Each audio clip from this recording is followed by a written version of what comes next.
Namaste, beloveds. I am back.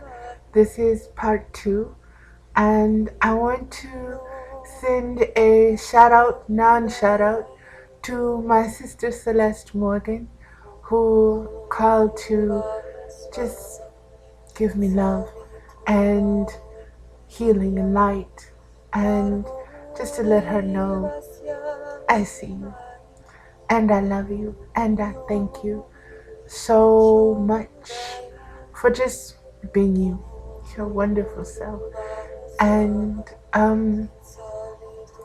we are one, sister. We are one. What one goes through, we all go through. And that is the real lesson. That is the real lesson. Um, so, moving on while I still have light, I want to get back to this is part 2 of the Rebirth of Mutha Wit Wisdom. And again, I'm going to be reading from Barbara G. Walker's The Woman's Dictionary. And I'm going to start off with, I believe the last thing that I did in the other part of this was to speak of Samson and how Samson it's just been coming up in my conversations and in my thoughts. And I had not made the association before. I had not connected the dots until now. And so I'm just going to read you what it says about the honeycomb. Honeycomb growing in the corpse of Samson's lion. Judges 14:8 indicates a solar myth copied from that of the lion-slaying sun hero Hercules. The zodiacal lion encounters the sun in the season of honey. Because the lion was called king of beasts, the zodiacal lion was assigned a kingly nature supposedly passed on to Leo people. Bold, brave, generous, somewhat autocratic, gifted with leadership, loving money and pleasure. Leo also had some of the royal faults, such as tendencies to pomposity, overindulgence, and egotism. On balance, however, the qualities of Leo are noble and also partake of the fire element as befits a creature long associated with the sun. And as those that know, we are just now done with the Lion's Gate portal that we had entered and have now, that we are no longer in at this time, but which, sorry, I had a hair in my eye, took us on this great journey, but also opened up this gate that had been sealed. And this Lion's Gate is where the honey is. And this honey is going to start flowing from this carcass of this lion now. Okay? The other thing, and I don't know why I read this, but when I came to this page, I read Libra for some reason. And I'm just going to read what she has here, simply because it struck in my being when I was doing this research.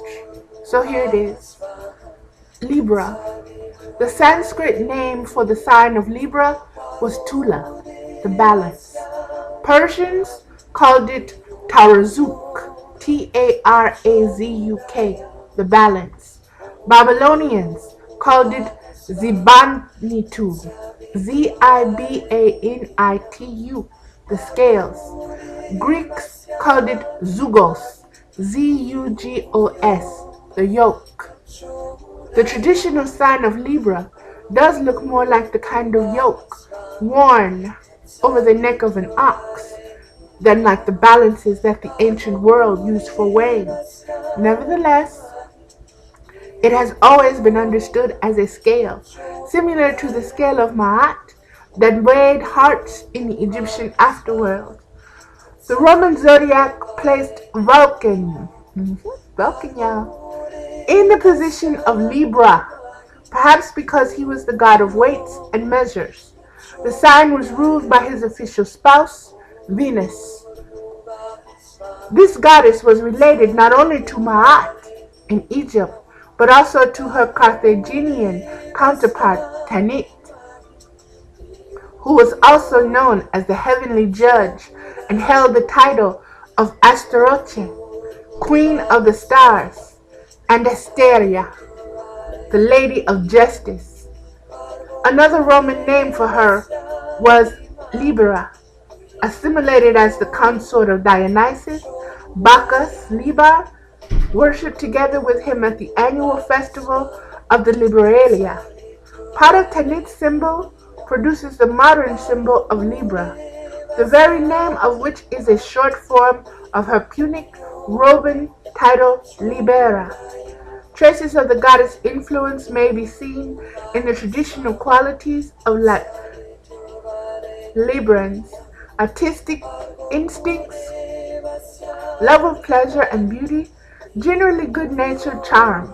Librans are also said to be jealous, impatient, subject to up and down mood swings, as anyone would be who resembled a seesaw balance, and sometimes over-enthusiastic and rashly embracing new fads. Libra may also imply lack of initiative, perhaps because it is an inanimate object rather than a sentient being. Okay, and I wanted to share that just because it was there. Now, I am going to go to the B. And I'm going to read what she wrote. And this is in chapter 16. And it starts this way. Like all other inhabitants of the natural world, insects were regarded by the ancients as mystically powerful, filled with magic energies and secrets.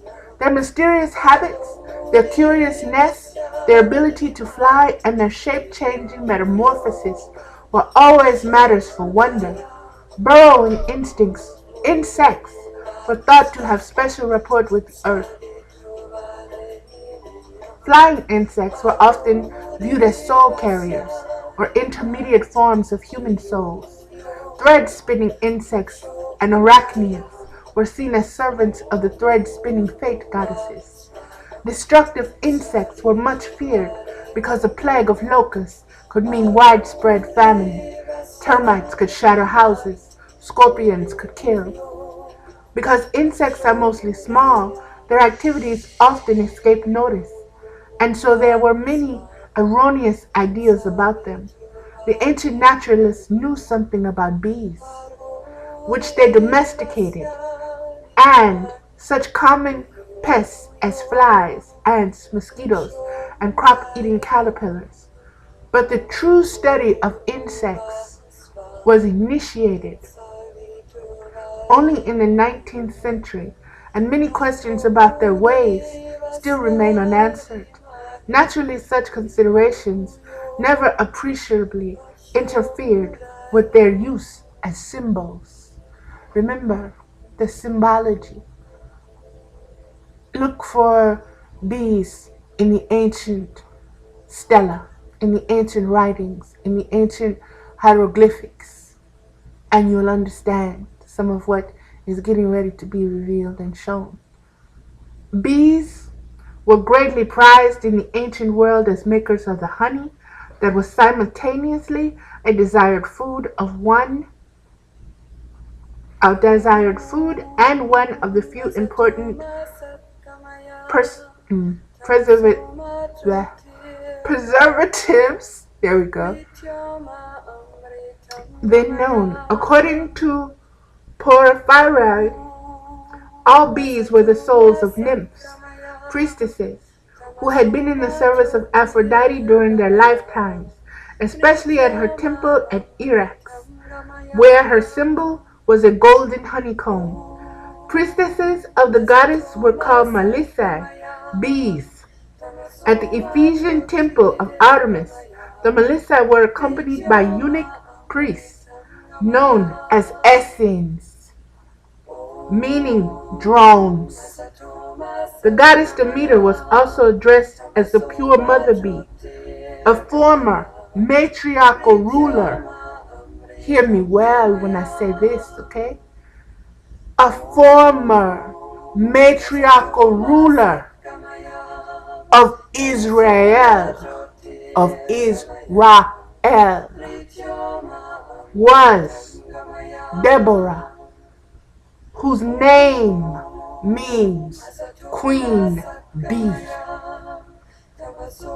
The mother of Lamakayan used magic honey to restore her son's life in the Kabbalah, assisted by Maheliani in the bee.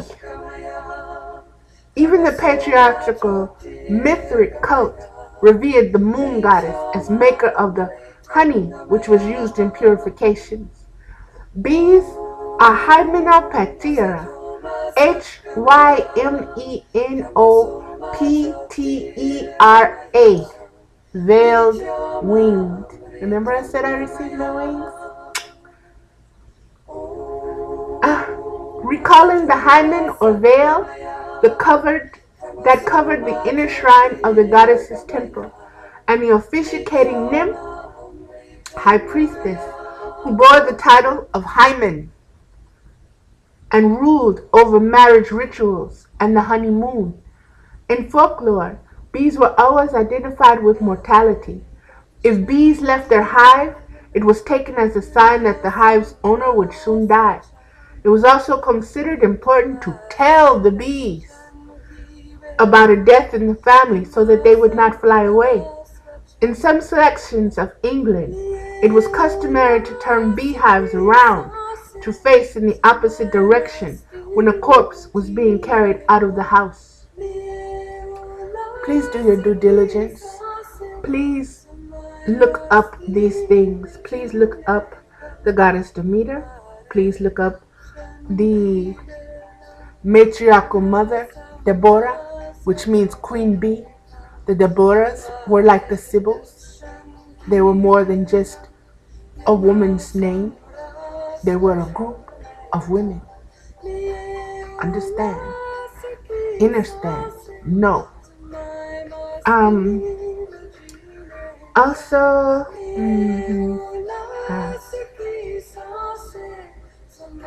at the Ephesian temple of Artemis, the Melissa, the bees, were accompanied by eunuch priests known as Essenes, Essenes. Now, if you know anything about the different sects, sects, that existed at the time of Jesus, you know that the Essene was one of those sects. The Ebionites. There are a couple of other names that they went by, and these were the male accompaniments to the female high priestesses. And so Jesus was an Essene. Mary was an Essene. Understand your history, what has been stripped, what has been stolen, what has been recovered, what has been redesigned and repackaged and reformulated to control. And because it carries a sense of the truth, it resonates for some.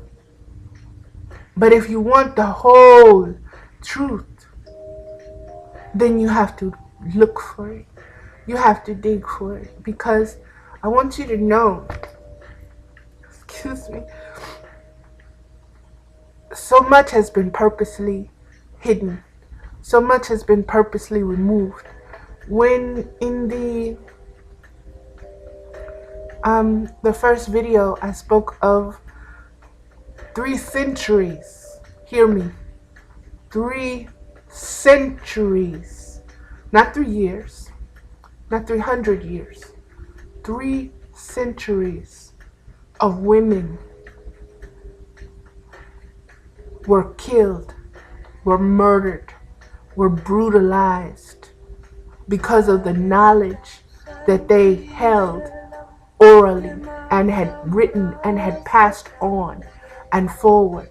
And these women were demonized and they were said to worship the devil. Why? Because they had the information that had been passed on from the Deborahs, from the Essenes, from the way that it's supposed to be. There are 2 snakes, snake lines, semens, sperms accountable for the human race. Okay? And that duality is the duality that we encounter. And the knowledge of the bees keeps them straight. But without the bees, without this knowledge, you only serve the one, you only know of the one. And that one is the one that doesn't want you to know of the other one. They are the Cain and the Abel. Okay. Last one. Honeycomb, and then we're going to kind of wind some things up. Honeycomb. Pythagoreans perceived the hexagon as an expression of the spirit of Aphrodite, whose sacred number was 6, the dual triple goddess, and worshipped bees as her sacred creatures, who understood how to perfect hexagons in their honeycomb. In Aphrodite's temple at Eryx, E-R-Y-X, I don't know why I want to say earwax, but Eryx, E-R-Y-X. The priestesses were Melissa, bees. The goddess herself was entitled Melissa, the queen bee, who annually killed her male consort, and a golden honeycomb was on display as her symbol. Seeking to understand the secrets of nature through geometry, the Pythagoreans meditated on the endless triangular lattice, all 60-degree angles that results from extending the sides of all hexagons in the honeycomb diagram until their lines meet in the corner at the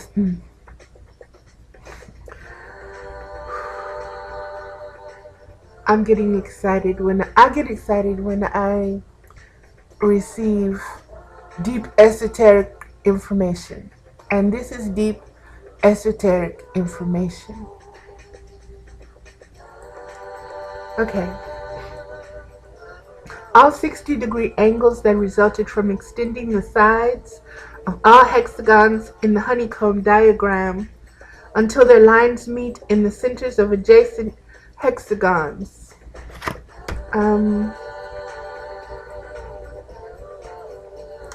In the honeycomb diagram until their lines meet in the centers of adjacent hexagons. I don't know why that keeps repeating, but okay. It seemed to them a revolution of the underlying symmetry of the cosmos. Moreover, since honey and salt were the only commonly known preservatives at the time, both were symbols of resurrection or incarnation. The dead were often embalmed in honey, especially in the large pithoi or burial vases, where they were placed in fetal position for rebirth. Demeter was the pure mother bee who governed the cycles of life, as was the biblical Deborah, whose name means bee. Honey cakes formed like female genitalia figured prominently in the worship of the goddess. The bee was usually looked upon as a symbol of the feminine potency of nature because it created this magical, good-tasting substance and stored it in hexagonal cells of geometric mystery.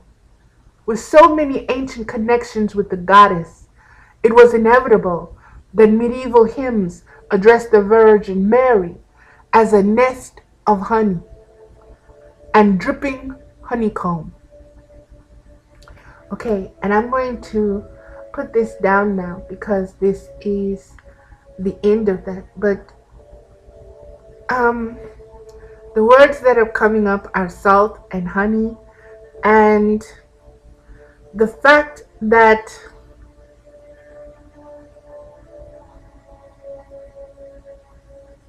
rebirth, the vases, the burial vases, being placed at your death in a fetal position in honey to be preserved has a great deal of meaning. Demeter was the pure mother bee who governed the cycles of life, as was the biblical Deborah, whose name means bee. And I'm going to leave that there. And this is, like I said, the rebirth of me, I guess, in so many different ways and levels, with a higher understanding and a deeper way of knowing and opening and being a deeper vessel now than what I was before. And not to say that I probably won't ever have to get smacked down again by mama, because you know how I learned, that whole head to the white meat thing. But she knows how to handle me. I am her child after all. And after each smackdown I receive, I'm good for a good long time out of mama. So that's all I want to say. And you'll be hearing a lot more from me, and I will be sharing different things as I come across them. But I want to say namaste, and I love you all. And whether you know it or not, I feel the connections with each of you. I feel the personalities that say hi and hey, and sometimes if I don't recognize a name, and I'll click on it and I'll go to your page and your energy is there, and I'll say, oh, okay, I see who you are. I see. Nice knowing you. Hi, hey, and that's good. We need each other. We need each other. We have to get to that point where we understand that there is no weakness in needing another, because we are all designed to carry out one work, and that is caregivers of this planet. We are the bees. We are the human bees, the caretakers of this planet, the pollinators, the harvesters, those that make the honey, those that do the watering and the planting and the gardening and all of it. This is our responsibility. This is what we signed on for. And we're entering a time again. We have entered, it's not no longer entering. We are there. We have come through this lion's gate. Okay? That hymen we have passed through now. Okay? We're no longer that unbroachable virgin, so to speak. We have been breached. And We have been reborn. From that breaching comes the rebirth of the individual. And that individual comes out with wings. And those wings give you the lesson that you belong to a hive, that you are never alone, that you have a sisterhood and a brotherhood who cares for you and who loves you, and that you are a part of, you are the essence of. And if you're listening to Diva Primal in the back, the song, the album is titled Essence. So I always want to put that up there because I love her. I listen to her and she just mellows me out all the time. I can do, whatever I need to do and listen to her. What else do I want to say? I think that's about it. Again, I want to say thank you for all who have witnessed this journey, who will witness this journey. And if you have any questions, please feel free to ask me. Please. I'm Mutha Wit Wisdom on Facebook. And I'm going to be getting myself together. My focus is now, believe me. Oh, I know. See. One of the things that I forgot was the Merkaba, the vehicle itself. And I don't drive. I don't drive. My children first refuse to let me drive. But I have my own reasons for that. You cannot concentrate and focus. Well, I can anyway, when I'm constantly hearing thoughts and feelings and picking up information from the places or the spots or the trees or whatever, And so for those reasons, I don't drive. And I have a friend who's telling me, you need to learn to tune that down and you need to learn how to drive. So we'll see. Now that I am reborn, maybe I'll actually be able to do that. And when I do, I'm going to come drive and see you. So look out.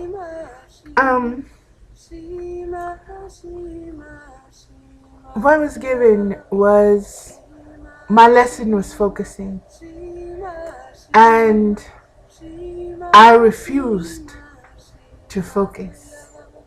I refused to use what you need to focus. When you drive, you have the mirror in front of you. You have 2 mirrors on the side. And you have, what is there, another one? I don't drive, so I think that's it. But you use these mirrors to help you with your vision, with what you can see, with how you align your vehicle, with how you park, with how you turn, with what's coming and what's going and what has passed and all of that. And it's no different in life. When we focus, we can't just say, oh, I'm going this way forward, so that's the only way I need to know how to drive. I only need to look forward. I don't need to look to the right, or I don't need to look to the left. I don't need to see what's behind me. That was me, people. And all my taking my stand and my little hard-headed self. And Mama said, okay, we're going to show you. Because you were gifted with the vision that we gave you. We gave you the octagonal vision. And you choose to sit up here and focus on your own little, tantric stuff. Okay. All right, we're going to deal with you. We'll see, and the lesson is what it is, and we bring it to ourselves, how we bring it. If you don't look at those other mirrors when you're driving, what happens to you? You get in an accident, you get smacked some kind of way. It's no different. It's no different here. You know, excuse me for playing in my hair, but mama will smack us. It's your way of learning, and sometimes our lessons cost us a great deal, when they don't have to. Our lessons don't have to cost us when we pay for them sometimes. If we don't take that hard-headed stance, that egoic, I know, mama, but I got free will and I can do what I want to do. And mom just said, okay, go ahead. You smelling your musky. Okay, go ahead. Right on. Hi, Lord, go ahead. And before you know it, you have all kind of pitfalls, calamities, and natural disasters, and everything else that you have called forth because you did not focus when you were told to focus. When you told to focus, you better believe me. You better focus, okay? And it is to your benefit. It is for the benefit. One way or another, you are going to get the lesson. You can receive it the easy way, or you can take it the hard way. It's up to you. You're right. You got free will. But how you get the lesson, the lesson is yours. Okay? You were born to receive this lesson. You're going to receive the lesson. How you react to it, what you do with it, all of that, that's up to you. But you're going to get it, and you're going to go through it. And how you process it is up to you and where you are in your head, in your heart. And when you begin to integrate your vision, you see automatically, you know to look up, you know to look to the left, you know to look to the right, you know how to look in your mirror and back up and park and do whatever you need to do. You know how to do those things naturally without being told or being reminded, and life is a lot like that. Our bodies are vehicles. Merkaba. Merkaba. I think it's K-A. K-E-B-A. Merkaba. Here we go. I can't think of anything else to say. So I am going to end this. I don't want to just sit up here and babble away. There's much more time for sharing and sharing focused honey with you. And that's what I want to do. Clover honey. Good, rare, good honey. Honey that's been hidden for centuries. It's time to recover and to reclaim those wonderful jars that were broken. Another thing, glad I said that. We are wonderfully designed.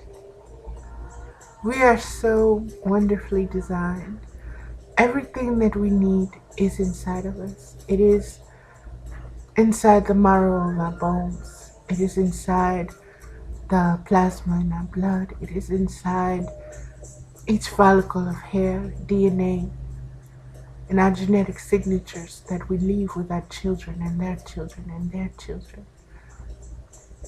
We are who we are. And when it is time for certain things to happen, they happen naturally. And as the planets and everything is aligning, and people are starting to open and be open to different ways, and starting to unite and come together and start to look for answers, look for I guess you would say peaceful ways of being together in community, in hives, in communications, in more than just relating, but relationships. That's where we have to get. Life is about relationships. The very first relationship you have is with yourself. If you believe that you are a divine child, then that relationship is with the divine and yourself. You receive instruction from a higher plane, and that higher plane allows you to grow and expand, and to do so at a rate where you are protected and you don't have to worry about certain things. But you have to be, your vision has to be single. You know, it cannot be divided. Your mind, your intentions, your will has to be one. If you're going to serve, you cannot serve yourself, your own will, and mama's too. You know, and you can't say, well, mama, if my will ain't your will, then, you know, I'm going to go with my will because my will makes me feel a little bit better than, you know, what yours is at the moment. That has to do with immaturity and patience. That was the other lesson that I received, but I think I'm gonna write about that one instead of make a video about it. We'll see how it comes. Patience and being a patient in the hospital. There's a mama is just so funny sometimes. She really is. She just cracks me up on all kind of ways. You can't stay mad with her because you don't have nobody to blame but yourself, you know. So it is what it is, and it always is what it is, and that is what we make it to be. So again, namaste, namaste, and blessings upon you. Blessing of understanding, blessings of abundance, light, and love, blessings of realizing your highest self's dreams. That's what I wish for all of you. The realization of your highest self. Because once we get there, there is an unlimitedness that some of our minds right now cannot even grasp a hold of. We are so limited and rigid in our ways of knowing and experiencing and believing and going. But that's okay, because that's sometimes right where we need to be. And everything is in place as it should be. Just like my little stint, you know, if I hadn't gone through this, I wouldn't be here to sit here and tell you about focusing and all of this and all of that. We are wonderful manifestors of our own salvation. if we would only look to it to be that way. And you can hear my phone, so that's a cue to cut this off. Again, namaste.